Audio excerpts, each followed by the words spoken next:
Yeah, Andrew, I've been looking at this question for a few weeks now, actually, because I kept hearing and reading about how much power the U.S. has in this relationship, how hard it's going to be, for Canada to make any progress in getting tariffs lifted or get the kind of a trade deal that's actually going to be good for Canada. This is all because supposedly the U.S. has so much more leverage than Canada does in this relationship because our economy is far more dependent on the U.S., on exports to the U.S. than the U.S. economy is dependent on exports to Canada. But I got talking to, quite a number of people who have some insight into how trade negotiations work. And, there's a pretty broad consensus among them that actually Canada has quite a few points of leverage in these talks if Ottawa chooses to use them. The mainstream media has been force-feeding us the lie that Canada is totally at the mercy of the United States. But behind closed doors, elite negotiators know Ottawa is sitting on a gold mine of unplayed geopolitical cards that could bring Washington to its knees. And if you think Canada is just going to roll over, wait until you see the terrifying alliance they are threatening to build right under America's nose. So that makes him one of only really a handful of people in Canada who've actually been in the room negotiating with folks from the Trump administration. And he told me that, from what he's observed over the years, that when the president or his officials react the most negatively to something that Canada does, when they're the most aggressive in their rhetoric, that is a tell. That is an indication that this is an issue that really matters to them, and that's when Canada has leverage. The most recent example that he pointed to on this, the agreement that Prime Minister Mark Carney struck with Beijing to reduce tariffs on Chinese electric vehicles in exchange for a reduction in tariffs on Canadian canola products. Take a listen to this. What it ultimately says to the Americans is, if you keep treating us badly, if you keep slapping tariffs on our key sectors like steel, aluminum, cars, lumber, if you refuse to renew the CUSMA deal, you're going to push Canada into the arms of countries you don't like. And that's where the leverage and power comes from. This is the ultimate geopolitical blackmail, and it is absolutely brilliant. Canada is literally threatening to jump into bed with China, using Beijing as a massive battering ram to force Trump's hand and shatter his trade agenda. But flirting with America's biggest rival isn't the only weapon in Canada's arsenal. They also control a massive chunk of America's own financial system. So in essence here, Andrew, the idea is that EV deal with China creates kind of a bargaining chip, right? The same goes for access to critical minerals that Canada has and that the U.S. really, really wants. There's also the huge amount of foreign investment, mostly from Canadian pension funds, down here in the U.S. It's upwards of $1 trillion Canadian dollars in assets that Canadian funds have invested in the U.S. And those are just a few of the points of leverage from the list that I compiled. $1 trillion. Let that sink in. Canada holds enough financial leverage over the U.S. economy to trigger an absolute meltdown if they decide to pull the plug. Washington is begging for critical minerals, but Ottawa is holding them hostage until they get exactly what they want. And if you think $1 trillion is a massive threat, just wait until you realize who is actually keeping America's lights on and their cars running. Yeah, no, clearly when it comes to leverage, it's crude oil is the biggie here. The U.S. imports more crude oil from Canada than it does from all other countries in the world combined, right?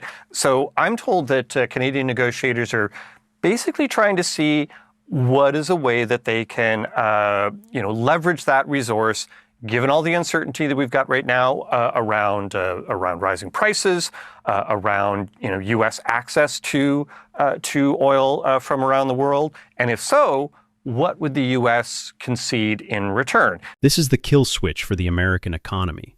The United States is completely addicted to Canadian crude oil, and with global energy markets in total chaos, Canada has the terrifying power to send U.S. gas prices straight to the moon. With inflation threatening to destroy American politicians at the ballot box, Canada just pulled off a masterstroke of silent defiance. Yeah, the expression "keeping your powder dry." There's been some indication that the Canadians have been unwilling to move forward and do some of the things that the Americans have wanted over recent months.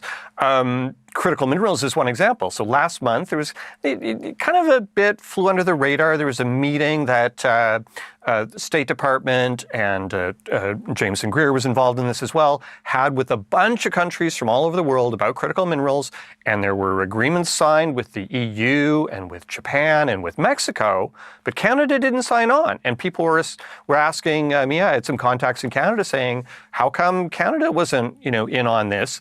And the message that we got from the government was, without saying it directly, they wanted to hold off and basically wait until trade talks were going on. So if they're going to strike any sort of a deal on critical minerals, then that's going to have to come with some sort of a concession from the U.S. What are you going to give us in exchange for that?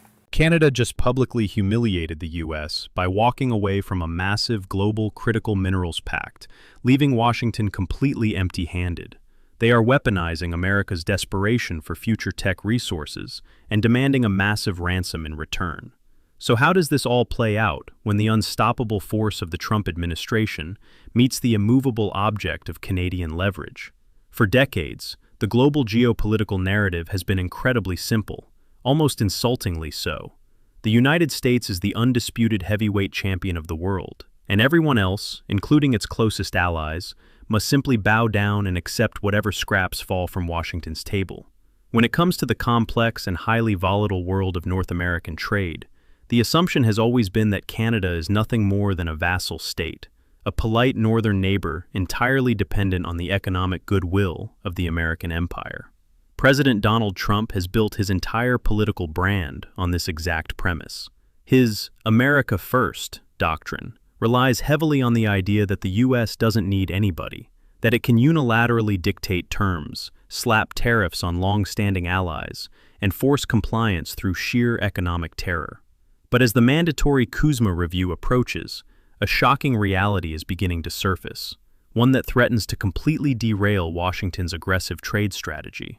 Canada is not weak. Canada is not defenseless. In fact, Canada is quietly sitting on a mountain of geopolitical leverage, so massive that it could bring the American economy to a grinding halt.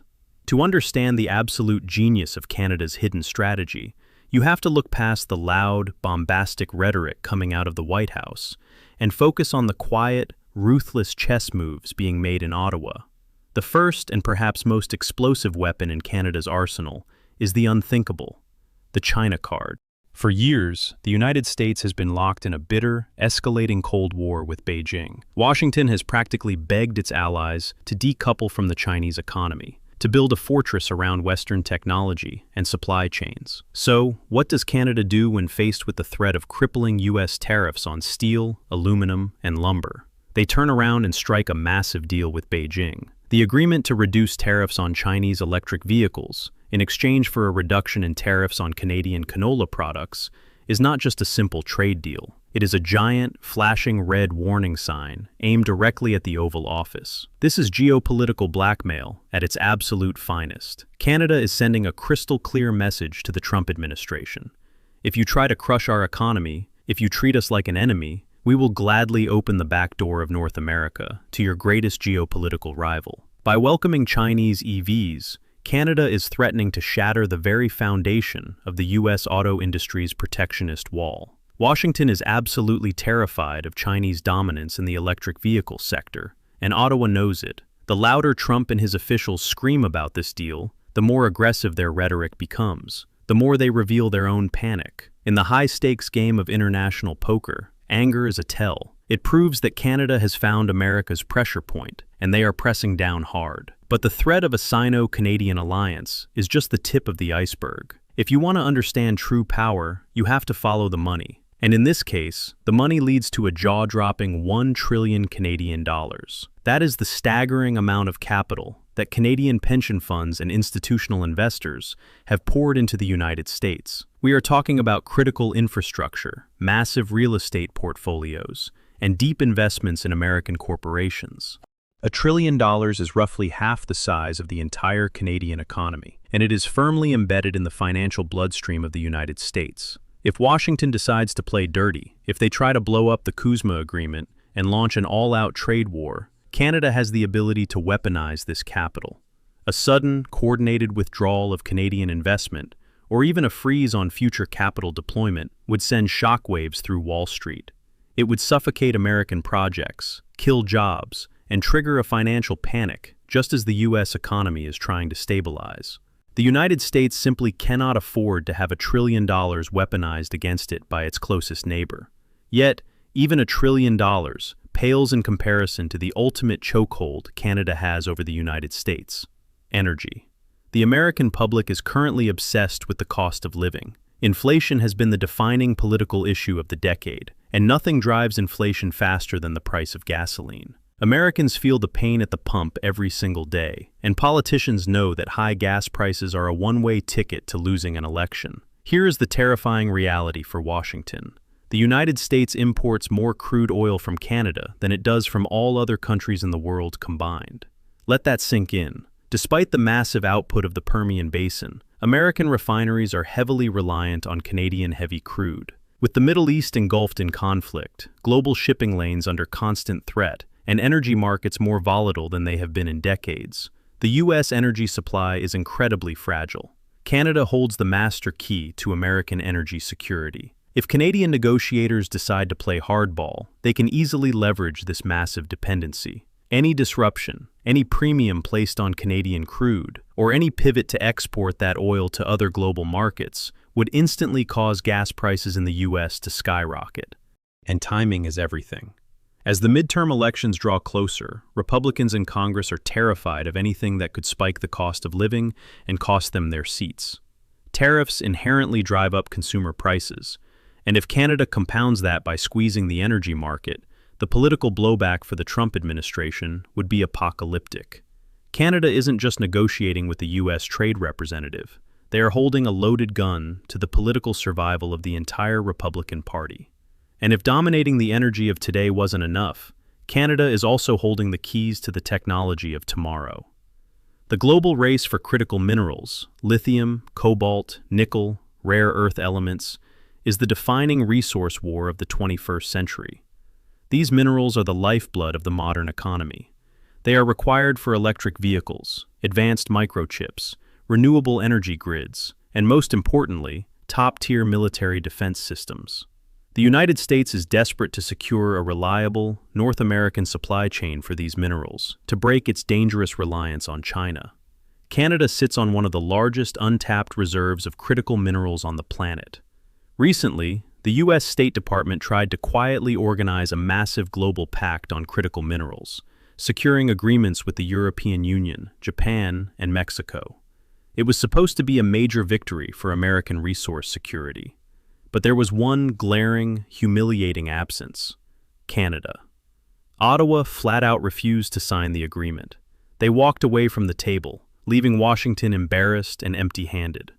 This was not an oversight. This was a calculated, cold-blooded display of power.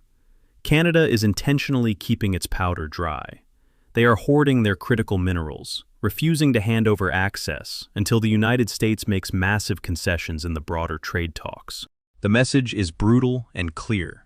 If you want the resources to build your future economy and your advanced military tech, you are going to have to pay a massive premium in the CUSMA negotiations. What are you going to give us in exchange? Until Washington answers that question, Canada is locking the vault. When you piece all of this together, the threat of a strategic pivot to China, the trillion-dollar financial hostage situation, the absolute stranglehold on American crude oil imports, and the monopolization of future critical minerals, a completely different picture of the U.S.-Canada relationship emerges. The mainstream narrative of a weak, submissive Canada begging for American mercy is a total myth. Ottawa has systematically built a fortress of leverage. They have identified every single vulnerability in the American economic and political machine, and they are preparing to exploit them flawlessly. The upcoming trade talks are not going to be a simple dictation of terms by Donald Trump. They are going to be a brutal, high-stakes geopolitical street fight. The U.S. trade representative can complain all they want about Canada being difficult to negotiate with, implying that Mexico is much more compliant. But being difficult is exactly the point. Canada is dragging this out, maximizing the political pressure, and waiting for the approaching U.S. elections to make American politicians sweat. They know that the U.S. cannot survive a multi-front economic war that spikes inflation, crashes supply chains, and hands a geopolitical victory to China all at the same time. Trump may believe he holds all the cards, but Canada has quietly rigged the entire deck. The Kuzma Review is about to become the most explosive economic showdown of the decade, and the United States might just find out the hard way that their polite northern neighbor is actually the most dangerous player in the room.